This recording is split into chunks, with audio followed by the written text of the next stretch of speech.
Picture waking up to complete darkness. Not the soft darkness of a winter morning, but an eerie, absolute blackness. No hum of the refrigerator, no glow from the radio dial, no lights on the street outside. Just silence, cold, and the occasional crack of another tree limb giving way under the weight of ice. You pull the blankets tighter, your breath visible in the freezing air of your own bedroom. The windows are coated in frost so thick you cannot see through them. And somewhere outside, another crash as another tree surrenders to the ice. This was January 1951 across the American South. The morning after the ice storm that would go down in history as the costliest natural disaster of its kind ever recorded. From the cotton fields of Mississippi to the hills of West Virginia, millions of Americans woke to a world transformed into a frozen wasteland. A world without power, without heat, without any of the modern conveniences they had come to rely on. For millions of Americans stretching from Louisiana to West Virginia, that last week of January was not just another cold snap. It was a test of everything they had, their resilience and their resourcefulness, their willingness to help their neighbors when help was all anyone had left to give. If you lived through it, you know exactly what I mean. And if you did not, prepare yourself. This story will stay with you. It started on a Sunday, January 28, 1951. The morning broke mild across Middle Tennessee, Kentucky, Mississippi, and Alabama. Folks went to church in light jackets. Children played outside without gloves. In Nashville, the temperature climbed near 60 degrees. A beautiful late January day that fooled everyone into thinking winter might let them off easy. But winter had other plans. By early afternoon, the temperature began to drop. Not gradually, not gently. It plummeted like a stone thrown into a well. What had been warm rain turned to sleet, then freezing rain. By evening, temperatures were at freezing and still falling. And the rain kept coming, not stopping, not letting up, just falling and freezing, coating everything it touched in a layer of ice that grew thicker by the hour. By Monday morning, the world had transformed. Every tree, every power line, every fence post, every blade of grass was encased in ice. It would have been beautiful if it weren't so terrifying. The weight of it was immense. Half an inch of ice on a power line adds 500 pounds of extra weight. These lines had far more than half an inch. They had inches. Some would later measure 4 inches thick. And then the cracking started. First, the smaller branches. You'd hear them snap like gunshots in the distance. Then larger limbs. Then entire trees, some that had stood for 100 years, simply gave up. They couldn't hold the weight anymore. They fell across roads, across cars, across power lines, across houses. The hackberry trees were hit especially hard. Nearly every one of them snapped. The sound was constant. All day, all night. Crack, crash, crack, crash. Like the whole world was breaking apart around you. Your father went to the window every few minutes, peering through a small patch he'd scraped clear, watching the devastation unfold. Your mother gathered candles and matches, checking the pantry, mentally calculating how long the food would last. The children huddled under blankets, not quite understanding why the lights wouldn't turn on, why the house was getting colder by the hour. One woman in Nashville later remembered that first night vividly. The power lines popping and sparking looked like a fireworks display against the frozen darkness. Blue and white explosions crackling across the sky as transformers blew one after another. The sound of it carried for miles, a constant crackling and popping that kept everyone awake. It would have been something to marvel at if it didn't mean your heat was gone, your lights were gone, and help wasn't coming anytime soon. By Tuesday, January 30th, the situation was critical.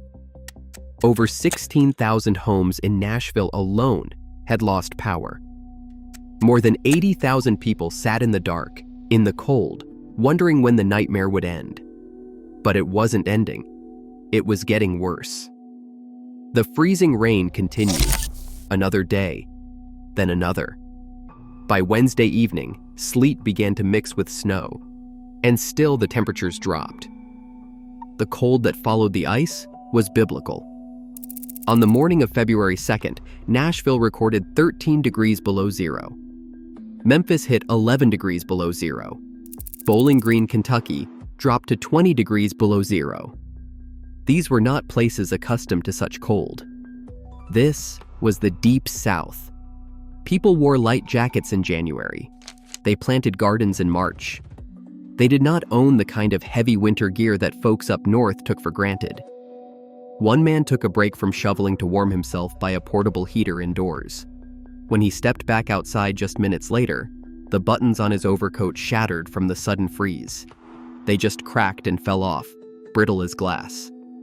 That is how cold it was. Cold enough to shatter metal buttons. Cold enough to freeze the moisture in your nostrils with every breath. Cold enough to kill if you were not careful. People had furnaces that ran on oil and gas, but the furnaces could not run without electricity to power the blowers. People had coal, but the coal trucks could not get through roads buried under ice. People had fireplaces, but many had stopped using them years ago, relying instead on modern heating that now sat cold and useless. The march of progress had made life easier, but it had also made people more vulnerable. When the power went out, decades of advancement disappeared in an instant. This was before the interstate highway system, before snowplows on every corner, before emergency management systems and disaster relief coordination, before you could call someone for help and expect them to actually come.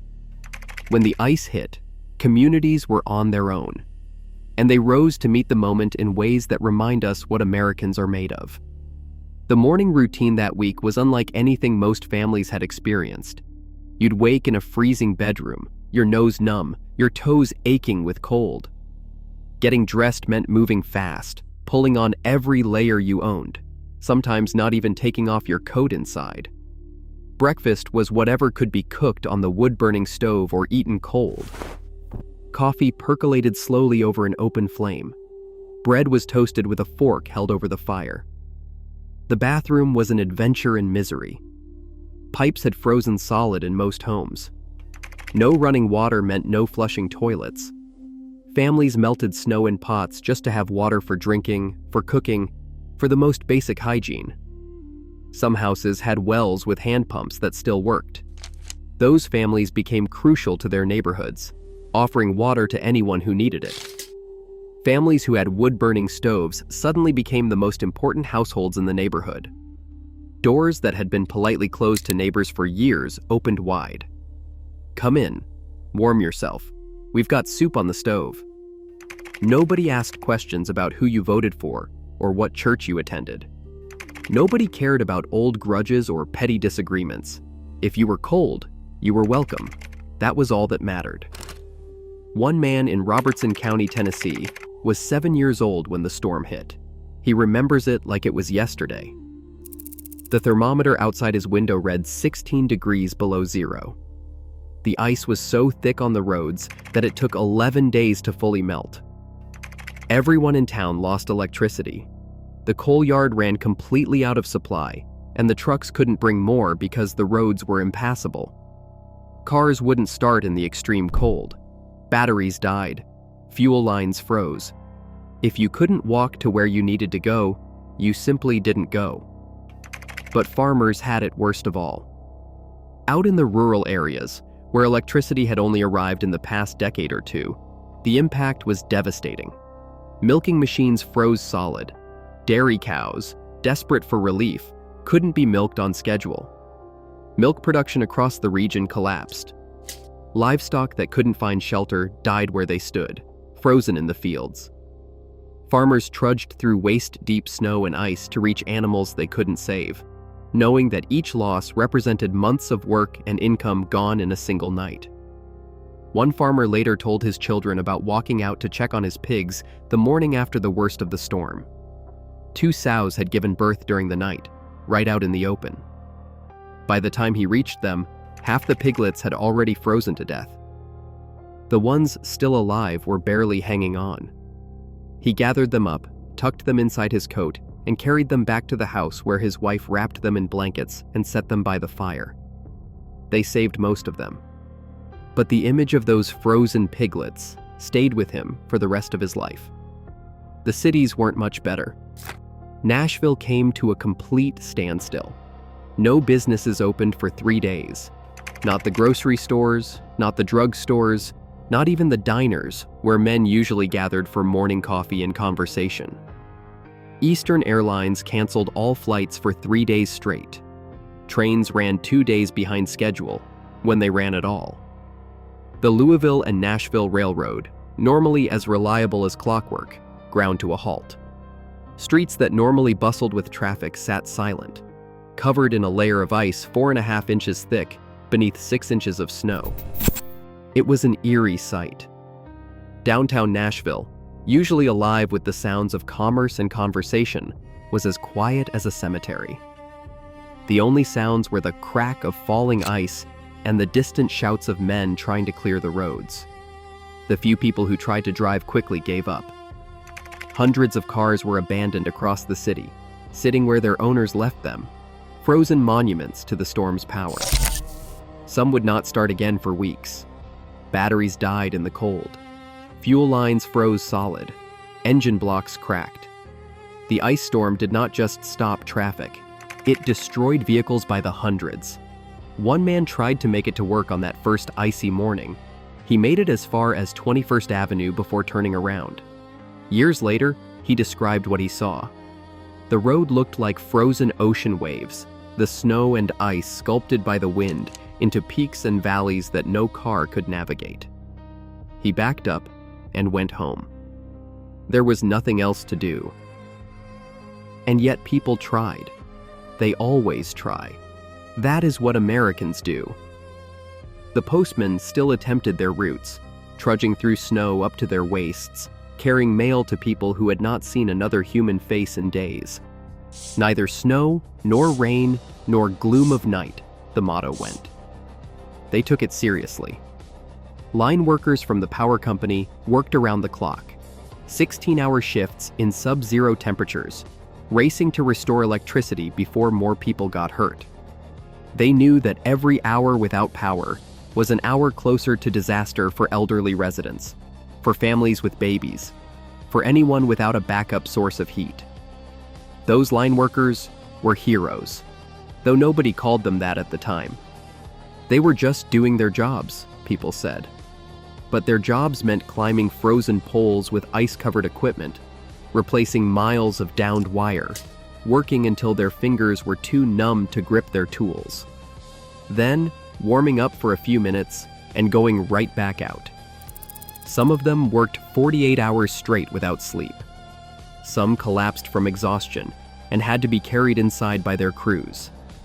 They kept going because people were counting on them. That is what you did. The telegrams could not be sent because Western Union's lines were down, along with everyone else's. Telephones were useless in most areas. More than 2,000 lines were out in Nashville alone.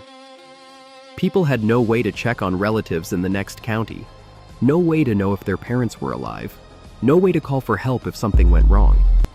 They were isolated in a way that is hard to imagine today, cut off from the world by walls of ice. The newspapers did their best to keep people informed, though most could not receive them. The Nashville Tennessean ran photograph after photograph of the destruction. Trees split down the middle. Power lines draped across streets like fallen soldiers. Roofs collapsed under the weight of ice and snow. One famous image showed 2 young women frolicking in the snow along Ben Allen Road, somehow finding joy in the midst of catastrophe. Another showed a woman draping her coat on an ice-covered statue at Ward Belmont College, joking that the statue needed it more than she did. but behind the occasional moments of humor was genuine hardship. 25 people died across the affected region. Over 500 more were injured in storm-related accidents. The final damage toll reached $100 million, nearly $1 billion in today's money. It was the costliest ice storm in American history, a record that would stand for decades. What made the Great Ice Storm of 1951 so devastating was not just the ice. It was the cold that followed.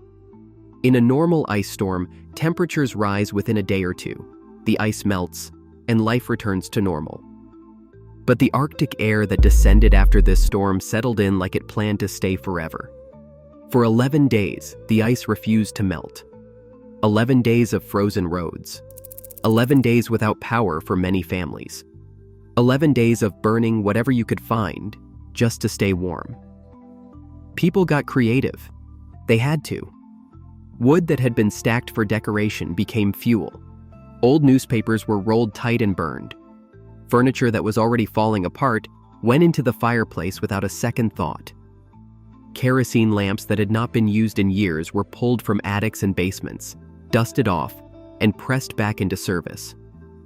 Families who had embraced modern conveniences just a few years earlier suddenly found themselves living like their grandparents had, huddled around a single source of heat, cooking on wood-burning stoves, reading by lamplight.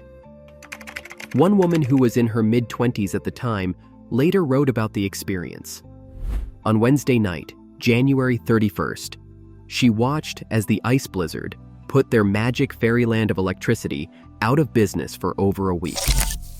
It seemed like the lights were going out all over the world, she wrote. Back they went to the wood-burning cook stove, back to using kerosene lamps. The last afternoon of January brought a sudden onslaught of cold, sleet, snow, and ice that struck the entire area. This was no casual drizzle, she remembered. This was a deluge, the proportions of which one would not think the sky capable. The kerosene lamps cast a warm, flickering glow that reminded older folks of their childhoods. But for the younger generation, raised on electric lights, it felt primitive, strange, almost frightening. You could not read properly by that light. You could not see into the corners of the room.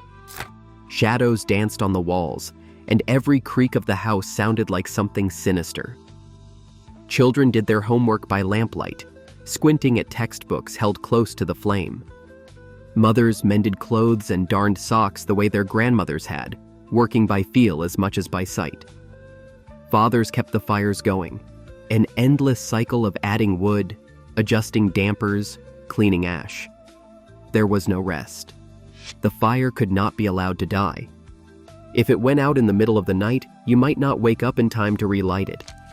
And a cold house in that weather could turn deadly before morning. The storm stretched from Louisiana all the way to West Virginia, a band of destruction more than 100 miles wide. Mississippi was hit hard.